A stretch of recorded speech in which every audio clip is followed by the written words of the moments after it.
Thank you for joining us again on our weekly training on behalf of new home sales.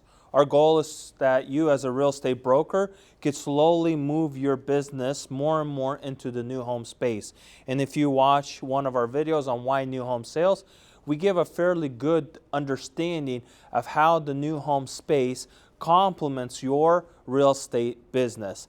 So whether you have 5% or 25% or 90% of your business in new home sales, we try to convince every broker and company owner that it is a bigger and a bigger space that you have to slowly move into. It's not an option anymore. The new home space is a place where inventory is being brought from. It's where new listings and activities, it's where your buyers are going, and they want homes that have to do with new home sales. Our motivational thought of the day, habit of savings. One of the things that we have found just in finance and business and just people in general, they have a hard time saving money.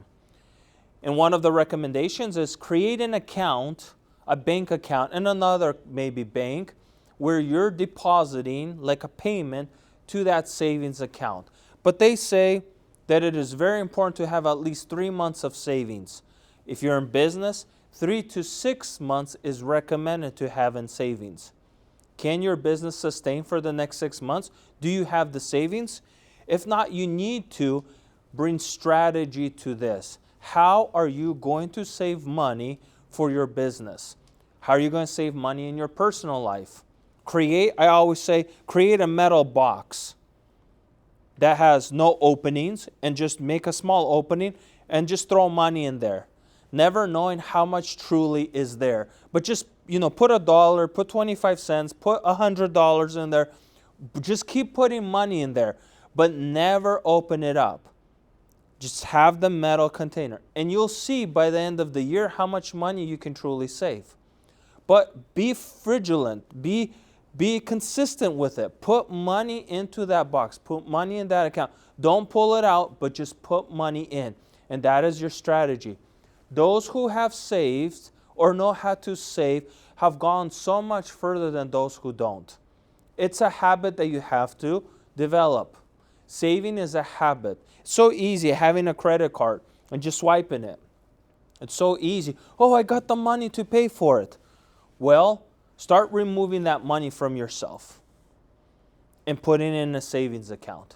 Start removing that money from yourself. Everybody takes from you. The government takes from you. The employment takes from you. Maybe the union takes from you. The state takes from you. Everybody takes money from you, whether you like it or not. And you are still able to survive. So start taking money from yourself towards your savings account. Our previous lesson, we talked about what it means to be the life of an investor. And the reason we call it this way is because it's truly a lifestyle. Being an investor doesn't mean people just, sit back in their chair and money just falls on them. That's not what an investor is. An investor is truly a career path. Being an investor is truly a person who has devoted his life to money, finance, debt, understanding debt structures, understanding capital flow, understanding the flow of money. And you should slowly build into that space. Why? Because real estate is a phenomenal place to invest.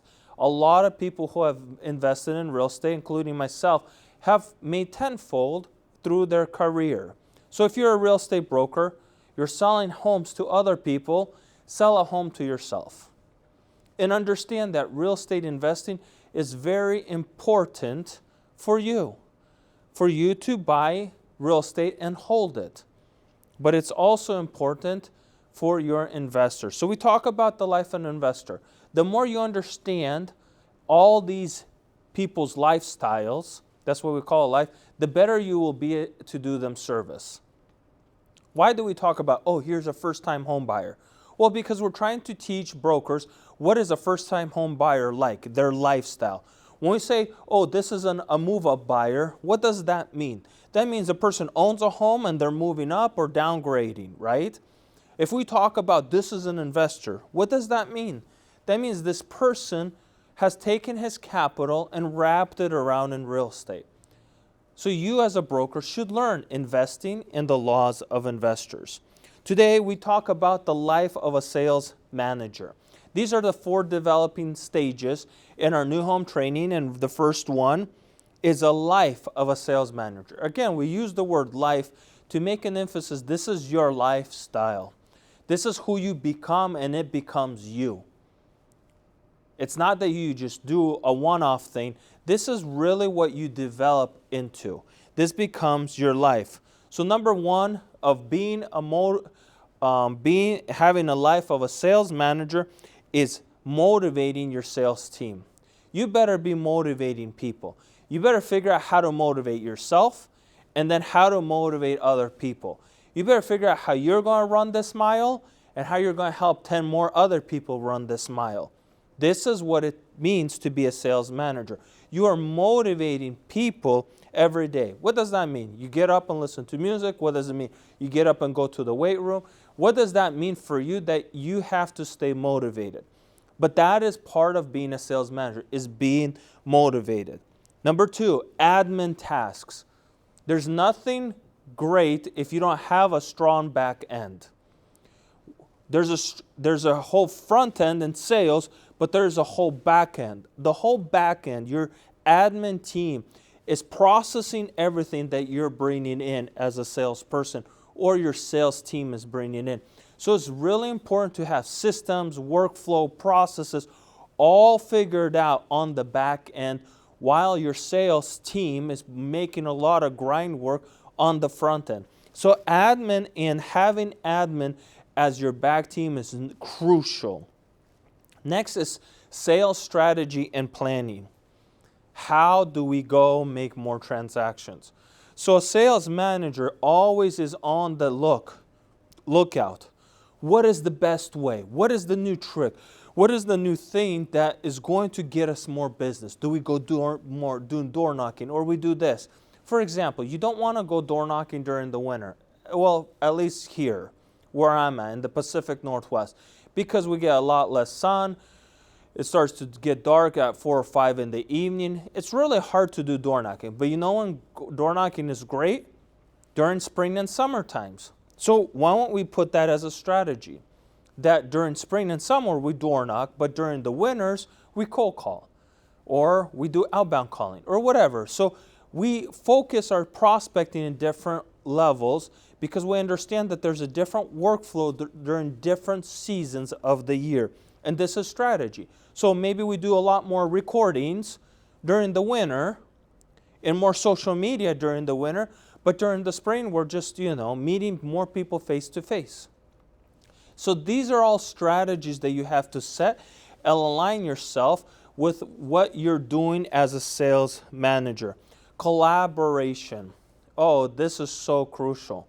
When you have to collaborate with so many different partnerships, titles, finance, lenders, surveyors, developers, everybody. And this collaboration helps you as a sales manager.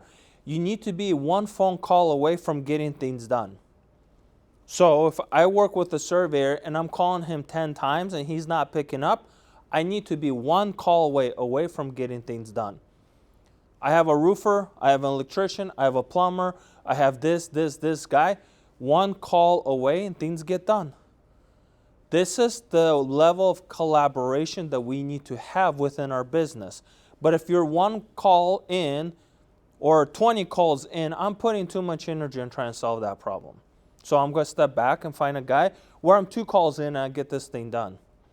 So this is what you have to focus. You're one call away from getting things done on your list. Collaboration. And then continuous learning and development. I follow a company that what they do is they go into other companies and whether it's production or sales or whatever, and they pull people out and have people train, and then they turn around and train the other salespeople within that team of how to collaborate and grow and develop. But training is crucial. If you look at your team and you're like, they need more time management, or they need more of this, or they need more of that, this is the dose of education that you have to give back to your team. Right now, I'm training on new home sales. Why? Because I believe brokers need a big dose of new home sales. I believe pioneering new home sales gets you opportunity. I believe the marketing is phenomenal. I think the branding is phenomenal. So if you're going to do all of this, I think team development and having builder accounts is a phenomenal complement to teams.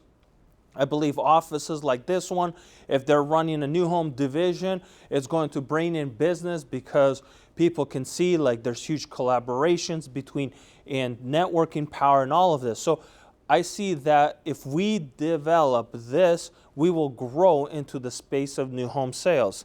But continuous learning. And I'm very thankful for all of you who are learning and reaching out and studying all the material that we're bringing in every single week in this new space of new home sales and how to develop and how to take your business in that direction. But we have to grow. And this is what it means to be a life of a sales manager. It's just a lifestyle. And slowly in each of these categories that we talked about, you slowly bring your life into those spheres, and those spheres become part of you. Until when? Until it becomes second nature. Until it becomes second nature to you as a sales manager. When you look at things and you're like, yes, this is the best thing. When you look at that and you're like, yes, this is the best thing. It becomes second nature. You stop thinking about it, it becomes part of you. And this is our goal, that new home space, new home sales could be part of you and part of your business or part of your team where you're collaborating more and more in that space.